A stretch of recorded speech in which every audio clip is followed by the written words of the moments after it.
প্রতিবেশগত সংকটাপন্ন এলাকা ঘোষণা করা হয়েছে 1999 সালে।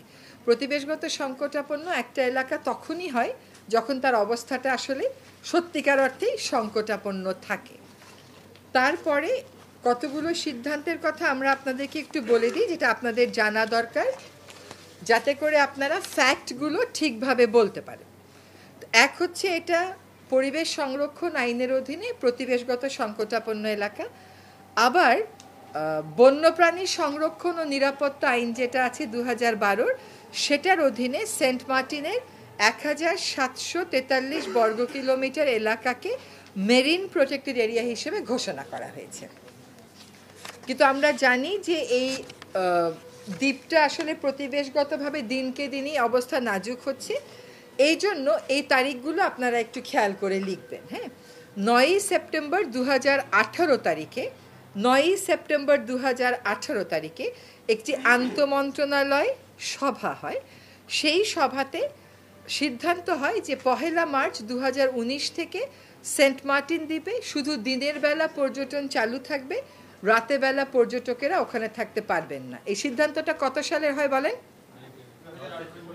2018 সালের। হ্যাঁ, 2018 সালের 9 সেপ্টেম্বর। তারপরে এবার আসি 2020 সালের 24 ফেব্রুয়ারি। সেখানে তৎকালীন প্রধানমন্ত্রী যিনি মুখ্য সচিব ছিলেন, তার নেতৃত্বে একটা সভা অনুষ্ঠিত হয়। সেই সভায় সিদ্ধান্ত হয় যে সেন্ট মার্টিন দ্বীপে প্রবেশের ক্ষেত্রে পর্যটকদেরকে রেজিস্টার করতে হবে এবং পর্যটন সংখ্যা সর্বোচ্চ 1250 হতে হবে এবং জাহাজে অতিরিক্ত যাত্রী নেওয়া যাবে না। এবং এটা বাস্তবায়ন করবে বেসামরিক বিমান পরিবহন ও পর্যটন মন্ত্রণালয় ও জেলা প্রশাসক। তাহলে এই সিদ্ধান্তটা কবে হলো? 2020 সালের 24 ফেব্রুয়ারি। এই সিদ্ধান্ত নতুন কোনো আবিষ্কৃত কোনো সিদ্ধান্ত নয়। আবার আরেকটা সিদ্ধান্ত বলি, 17 মার্চ 2020 এইখানে পরিবেশ এবং জলবায়ু পরিবর্তন সংক্রান্ত যে সংসদীয় কমিটি আছে, তারা একটা সিদ্ধান্ত নেয়। আমি এটা পড়ে শোনাচ্ছি। সেন্ট মার্টিনে অতিরিক্ত পর্যটক গমন এবং রাত্রি যাপনের ফলে সেখানকার পরিবেশের বিপর্যয় ঘটছে বিধায় সেন্ট মার্টিনে রাত্রি যাপন সম্পূর্ণ নিষিদ্ধ করার বিষয়ে সুপারিশ করা হয়। তারপরে আবার একটা সিদ্ধান্ত হয় 23 নভেম্বর 2021। এখানে কে ছিলেন? প্রধানমন্ত্রীর মুখ্য সচিব। তাহলে এই সিদ্ধান্ত কবে হয়? 23 নভেম্বর 2021। কি সিদ্ধান্ত হয়? যে লঞ্চ জাহাজে মোট পর্যটক যাত্রীর সংখ্যা 1250 রাখতে হবে। একজন ব্যক্তি 5 জনের বেশি টিকিট ক্রয় করতে পারবেন না। তো এই 18 সাল, 19 সাল, 20 সাল, 21 সাল এগুলোর ধারাবাহিক কিছু সিদ্ধান্ত এসেছে, কিন্তু এই সিদ্ধান্তগুলো কোনোটা বাস্তবায়ন করা হয় নাই। আবার পরিবেশ এবং জলবায়ু মন্ত্রণালয় তারা অতি সম্প্রতি, আমি আবার অতি সম্প্রতি না বলি, এটাও 2023 সালে, মানে এটাও 2024 না, তারা কিছু পর্যটন নির্দেশিকা দিয়েছে। তো সেই পর্যটন নির্দেশিকায় বলা হয়েছে যে সেন্ট মার্টিন দ্বীপে কয়েকটা সিঙ্গেল ইউজ প্লাস্টিক নিয়ে যাওয়া যাবে না। পর্যটনবাহী যে জাহাজগুলো যাচ্ছে সেইগুলো একদম জাহাজে বলেন, বাসে বলেন, সেখান থেকেই এই সিঙ্গেল ইউজ প্লাস্টিকগুলো সরিয়ে ফেলতে হবে। আরেকটা হচ্ছে কক্সবাজার এবং সেন্ট মার্টিনে সিঙ্গেল ইউজ পণ্যের একটা তালিকা করতে হবে। সেই মোতাবেক একটা তালিকা করা হয়েছে, কোম্পানিগুলোর নামও নেওয়া হয়েছে।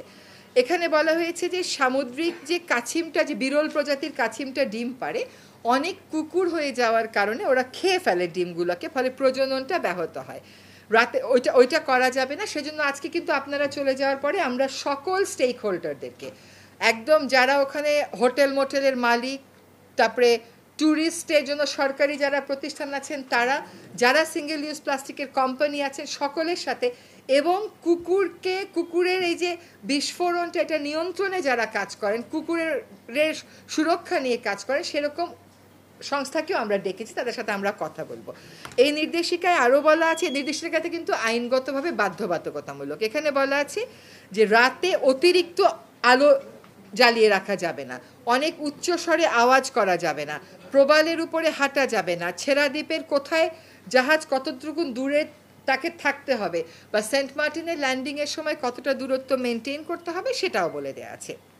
এইটা কিন্তু গেজেট নোটিফাইড হয়েছে 2023 সালে এবং এইখানকার মতামত অনুযায়ী ইফেক্টিভ রিয়েল ক্যারিং ক্যাপাসিটি, যে সেন্ট মার্টিন আসলে কতটা পর্যটনের ভার বহন করতে পারে।